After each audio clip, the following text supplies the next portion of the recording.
So what we do at GraniteKey, is we have a tool called GraniteView, and one of the things that we do is we do threat modeling. I'm not going to get into a lot of detail here, but if you see, one of the technologies has an X in it, meaning that we're not going to deploy, for example, a hardware security chip. And if you go to the very top, the firmware provisioning is yellow, meaning that if you don't have a place to store the keys, if you're just going to store it in a locked room, you're going to be vulnerable. And what you can do in a threat modeling tool is you can drill right up to the management level and say, if I add a security chip right there, if I take the X out and add a chip, look at those two things there, the X and the yellow. If I take the X away, the yellow turns green at the firmware provisioning level, at the highest level. The idea there is you could take something that's very complicated and explain it to management that your return on investment of deploying a security technology is positive.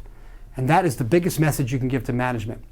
And so you need a tool where you can get down into the details, but it rolls right up to the management level, really where the key challenge in security is. So the idea is you have a collaborative visual representation of threats.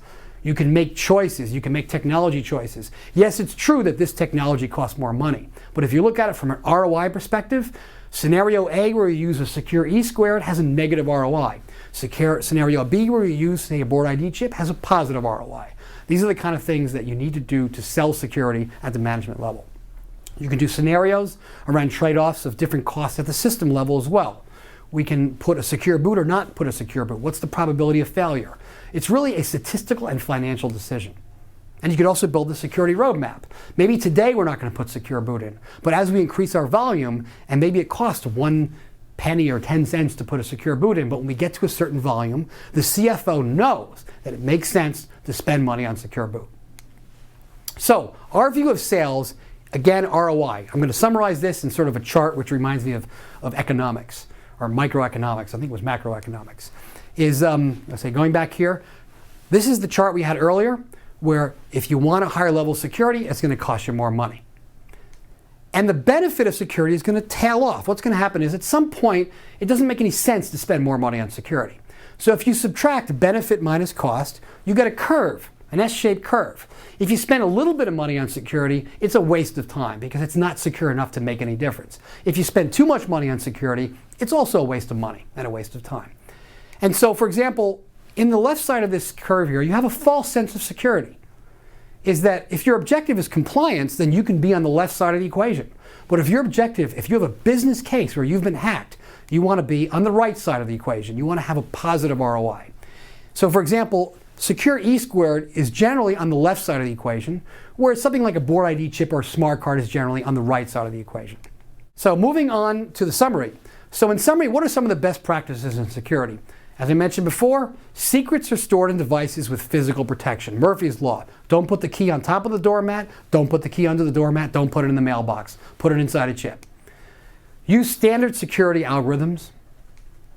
Use public key technology when available. And the reason there, again, is to try to prevent the use of a master key. Even if you store a master key inside a FIPS level device, a physically secure device, there's always a slight chance that that master key is going to get out. And so again, you apply Murphy's Law and use asymmetrical keys whenever possible. Use recommended key lengths from NIST. NIST on their website has a list of the algorithms and the recommended key lengths. It's all public information. And again, use system security. Focus on the plastic bag and the processes. Don't get caught up in the security technologies. If you want to know what security technologies to use, go to the NIST website in terms of the algorithms, and then use hardware-based chips if you're going to protect symmetrical and private keys. And remember also that you have to understand your provisioning process. We didn't go over this a lot in detail, but when you issue keys to devices, they are directly responsible for your revenue stream. And in many cases, every key you issued is worth money. So it's just like a bank. And so you're no longer just issuing VPN tokens, you're issuing something that goes right to the bottom line. The CEO wants to know how many keys have been issued. Lifecycle management. Focus on ROI. Security is about return on investment. All technology ultimately is about a return on investment. It's about customer features, customer experience, and financial returns. It's not about the technology. It's very important to remember that. I cannot emphasize that enough.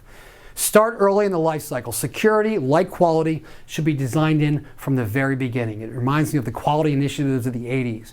Really, really focus on the quality or the security mindset. If you really have a dedication to security, if you're really focused on a positive ROI, you have to think that way. And your organization has to think that way.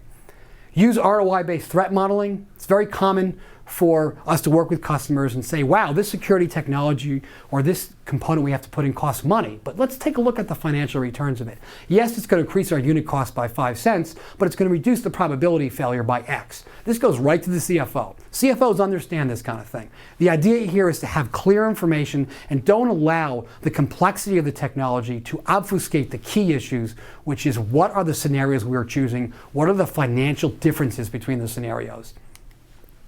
Here are some references that you can look at. I'm not going to go over them. You can look at them on the presentation and get some good web information about security. And then finally, here is our contact information. Again, I'm Mark Schaefer at GraniteKey, and here are my contacts over at Renesas. You can also go to Renesas' website to get information about the board ID chip. And I want to thank you all for the presentation. And remember that security is all about quality. It's about really understanding ROI. It's a business decision. And like everything else, it's really a mindset. And you can really enjoy the process of taking the desire to have quality, to have integrity, to have security, and bring it at a holistic level. Really, really take that level of integrity and bring it into your engineering, bring it into your management, and create a very secure system. That's what we do, and I'm very, very pleased to share that information with you. Thank you.